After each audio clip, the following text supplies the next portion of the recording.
très chers téléspectateurs, bienvenue sur l'émission Religion et Société. Comme vous le savez, nous nous retrouvons toutes les semaines pour aborder les questions d'actualité. Et vous savez, comme je vous l'ai dit la fois passée, pendant ce trimestre, nous allons essayer d'aborder les questions qui portent sur la vie de tous les jours, sur ce que nous vivons tout le temps, ce qui traverse notre société d'aujourd'hui.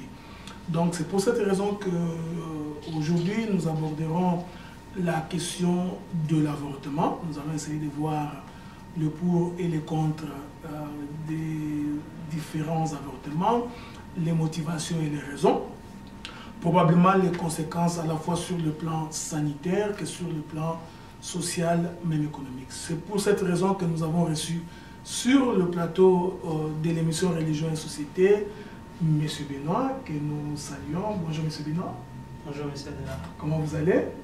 Nous nous portons bien par la grâce de Dieu. Voilà, donc comme vous voyez, nous poserons un certain nombre de questions à M. Benoît qui se fera un plaisir de nous répondre et nous analyserons ensemble cette problématique de l'avortement.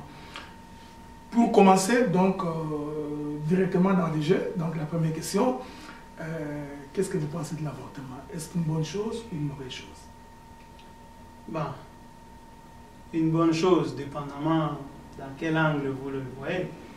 Mais l'avortement en soi, selon l'Église, n'est pas une bonne chose. Parce que l'Église est en train de défendre la vie, mais l'avortement est justement le contraire de la vie.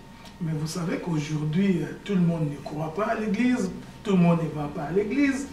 Donc, de telle sorte que la question de l'avortement est devenue une question sociale. C'est là où nous posons, parce que je réalise à ces jours qu'avec tous les mouvements que nous voyons dans le monde, plusieurs personnes soutiennent que l'avortement est un droit, comme tout autre droit, qui revient aux femmes de pouvoir l'exercer. Donc, est-ce qu'à ces sujets-là, pouvons-nous considérer que l'avortement reste toujours quelque chose de mauvais si l'on regarde sur le plan de l'Église? Ça, je peux vous l'avouer, c'est que l'Église ne doit pas se conformer au siècle présent. C'est-à-dire, peu importe si le sujet dans l'actualité, nous ne pouvons pas nous conformer à ce siècle ici parce que ça devient un problème de société, l'avortement est bon. Non, non, non. Nous, on garde la valeur chrétienne, la valeur religieuse, la valeur de Dieu. Et dans ce domaine-là, nous ne pouvons pas autoriser l'avortement justement parce que l'avortement est le contraire de donner une vie. L'Église privilège la vie et ne peut pas permettre en ce que l'avortement se soutienne. Nous comprenons cependant qu'il y a des grossesses qui peuvent apporter ou qui peuvent comporter des risques. Mais cela ne donne pas droit à qui que ce soit d'ôter la dignité de quelqu'un. Et un enfant a sa dignité, et chaque vie a une dignité. Mais là, je voudrais vous interrompre tout de suite là, parce que si nous rentrons dans la logique de l'Église, l'Église considère que pour que nous parlions véritablement d'une vie qui est donnée, il faudrait que l'homme épouse la femme. Donc, par conséquent, dans un cadre de mariage, cette vie-là, elle est une vie consacrée, d'autant plus qu'elle répond à la logique de l'Église. Mais rentrons dans la société d'aujourd'hui, où par exemple, ça, c'est la question que je voudrais vous poser, où nous parlons aujourd'hui des copains et copines. Donc, le concubinage est devenu, aujourd'hui en Amérique, ça vous le savez, donc c'est mon chum, c'est ma blonde. Donc, on ne répond plus à la logique du mariage selon la religion.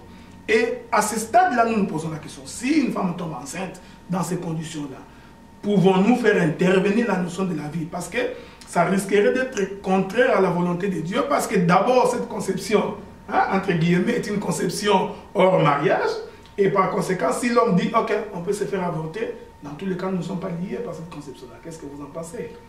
Ça, je vais juste vous reprendre avec amour, c'est que revenons à ce qui est lien au mariage. Le mariage n'est pas religieux, voyez-vous. Le mariage doit être plus chrétien que religieux. Et quand on définit le mariage, c'est l'union de deux personnes, et ce n'est pas le fait de se réunir, de manger et boire qui fait des gens mariés. Vous devez avoir ce concept-là. C'est dans ce cadre-là. Et si les gens s'unissent dans la fornication et fondent une famille, notre Dieu est tellement miséricordieux qu'il ne permet pas aux gens d'en juger. C'est le Seigneur pour qui revient le droit, au fait, de déterminer si cet enfant est légal ou n'est pas légal. Donc nous ne pouvons pas avoir ce droit de dire, ok, vu que c'est dans la fornication qu'ils ont eu l'enfant, cette fois-ci on va autoriser cet avortement-là. Bon, je ne voudrais pas rentrer avec toi sur ce débat-là de...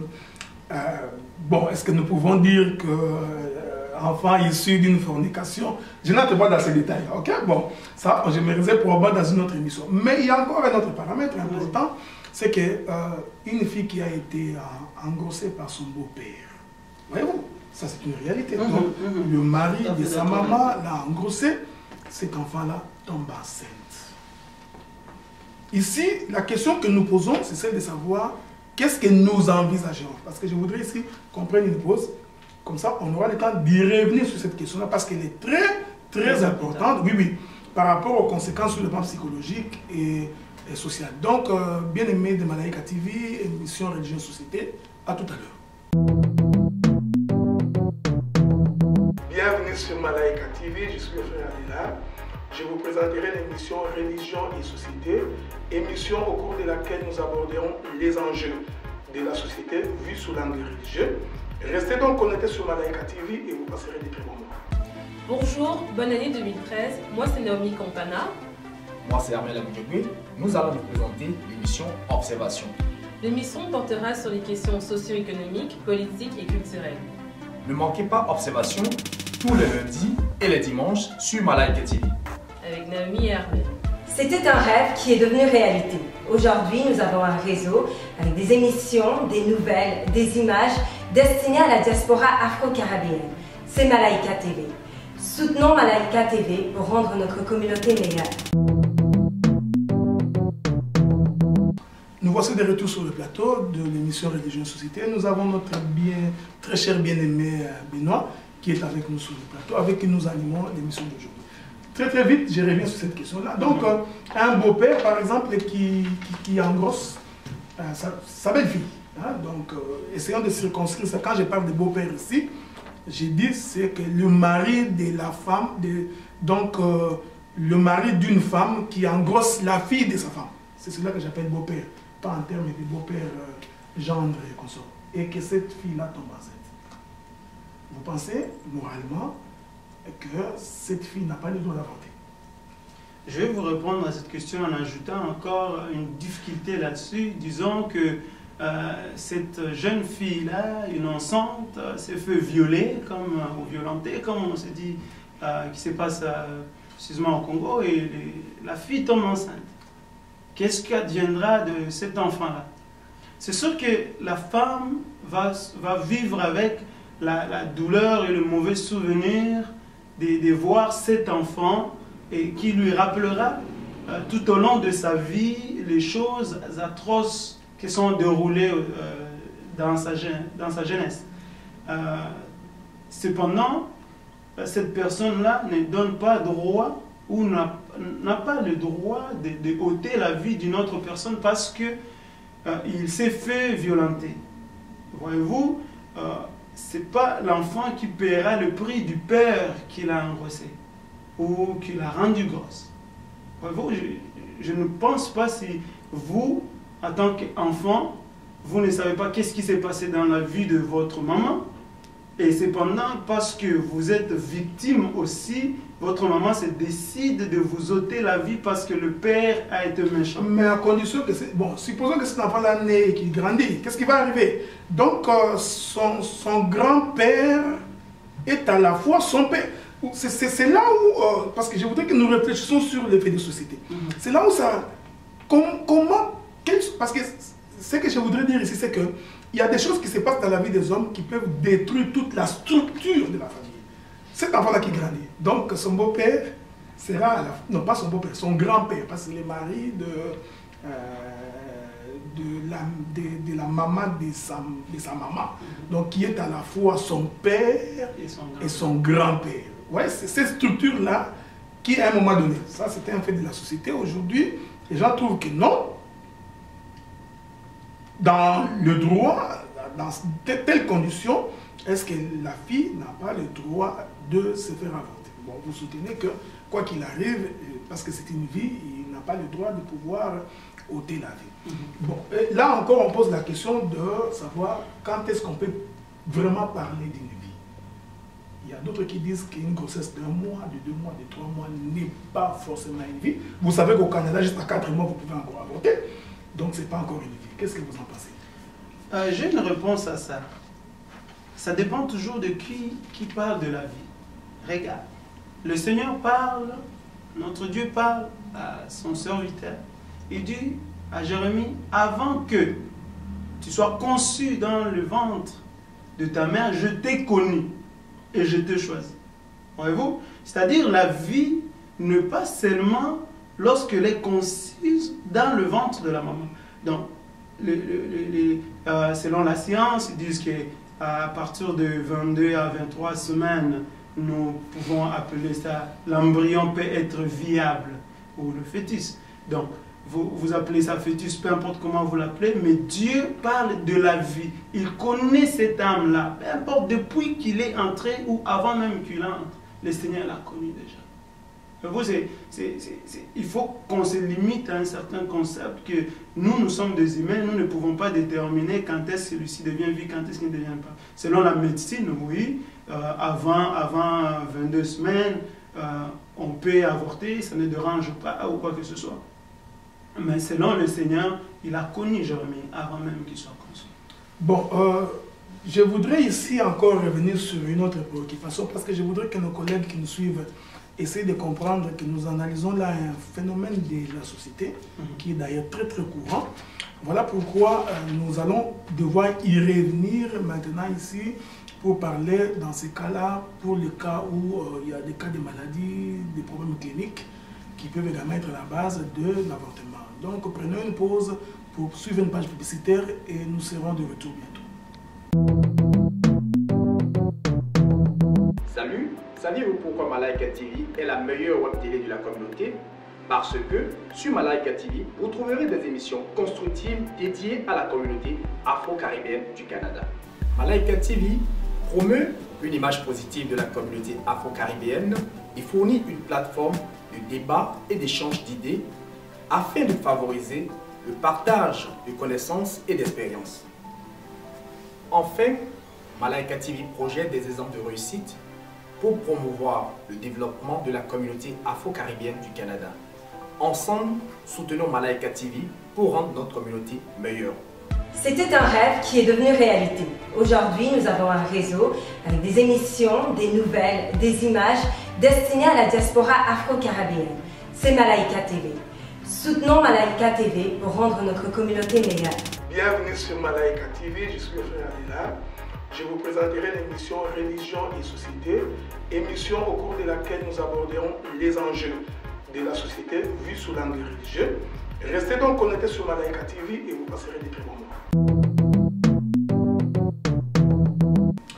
Nous voici encore de nouveau sur le plateau de Malaika TV, donc notre cher ami Benoît, qui est en train, ensemble nous sommes en train d'analyser ces phénomènes à la fois sur le plan de la société que je suis en train de défendre, et là vous avez sur le plan de la craintité que le bien-aimé Benoît est en train de défendre. J'en viens maintenant à une autre préoccupation, c'est-à-dire que les avortements qui sont faits à cause de conditions cliniques. Là j'ai dit, c'est-à-dire que quelqu'un qui tombe malade, moi j'ai connu des cas où une femme à 44 ans, elle tombe enceinte, les médecins lui disent qu'il y a de fortes chances que cet enfant en naissant, qu'il y ait des malformations congénitales par rapport à ton âge qui est avancé.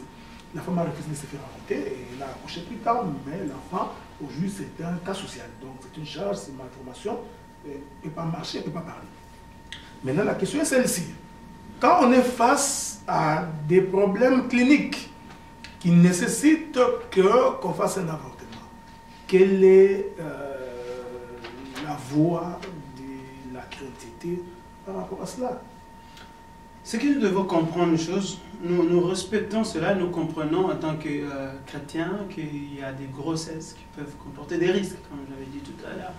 Et nous demandons que ces genres de risques puissent être au moins naturels que possible, parce que si nous comprenons bien, les risques qui viennent dans de grossesses ont été provoqués aussi par d'autres cas, c'est-à-dire justement nos expériences médicales, et qui peut causer aussi certains risques à ce point-là pour que l'enfant dans le ventre de sa maman puisse avoir assez de problèmes. Mais cependant, je peux vous dire que l'avortement en tant que tel, qui est permis, c'est une forme d'illumination systématique de l'être humain.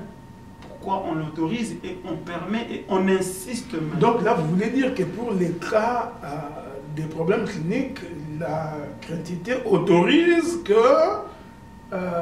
qu'il y ait avortement? Non, je n'ai pas dit ça. Je dis, si nous comprenons qu'il y a si je peux me reprendre, c'est qu'il y a des risques, il y a des grossesses qui comportent des risques, bien sûr.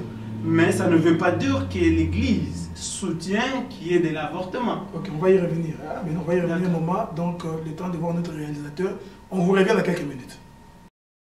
Nous voici encore de retour. Donc, le temps d'avoir une question qui nous venait de notre réalisateur.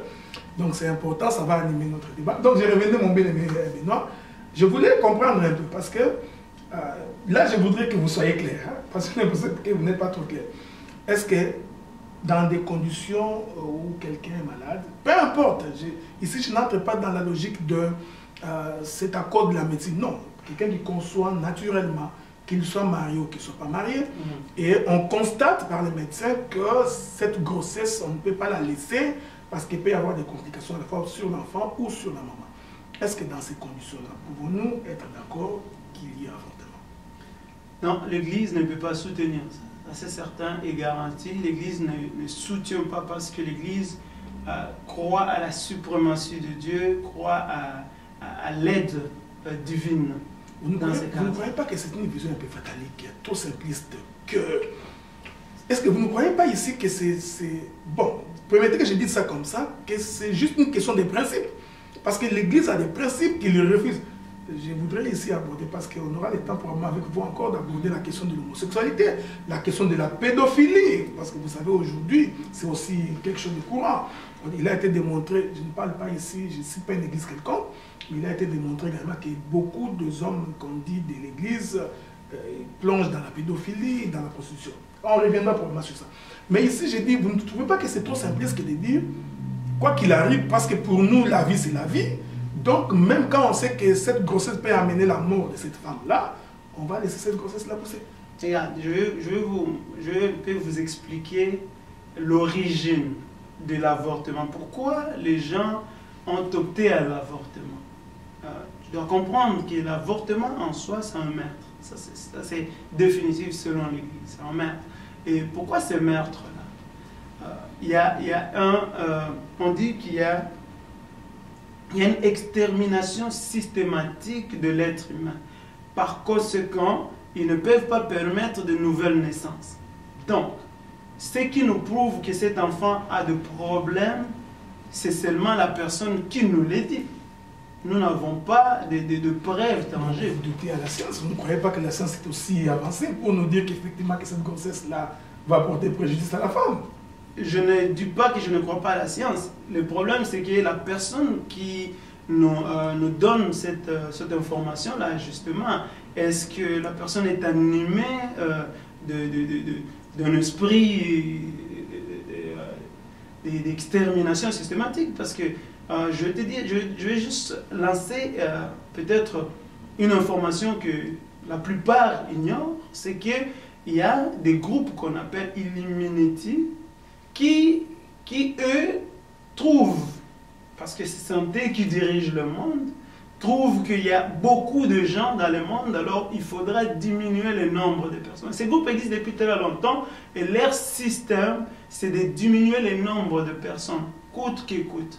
Ces gens-là trouvent que déjà les gens sont plus nombreux.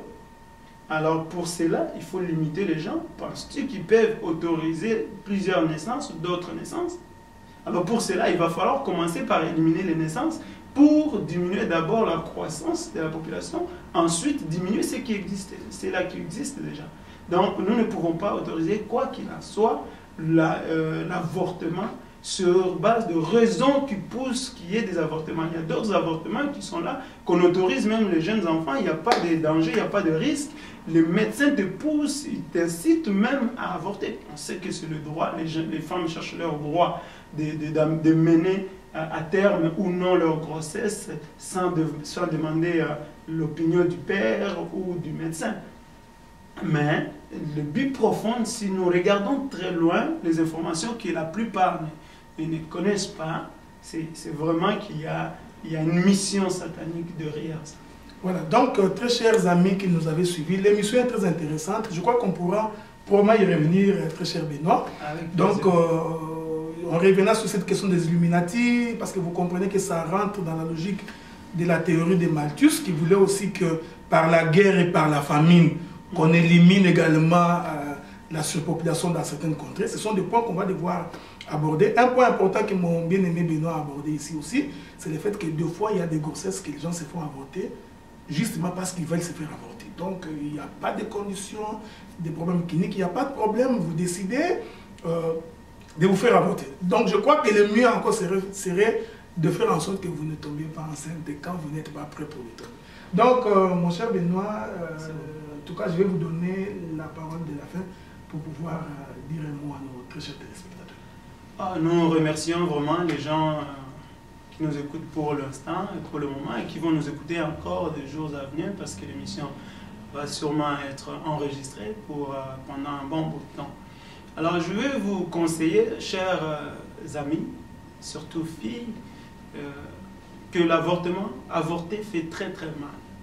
Les gens qui vous conseillent d'avorter ne connaissent pas ou ne vivront même pas les conséquences horribles que vous aurez à subir après l'avortement. Donc faites vraiment très attention suite à ça parce qu'il y a des souffrances qui viennent avec, des conséquences qui viennent avec. Comme a dit mon cher Adelaire, si vous n'êtes pas encore prêt, préservez-vous de tomber enceinte. Voilà, très chers amis téléspectateurs, merci d'avoir suivi l'émission Religion et Société. Nous nous retrouvons la semaine prochaine pour l'émission portant sur l'homosexualité. Bonne soirée à vous.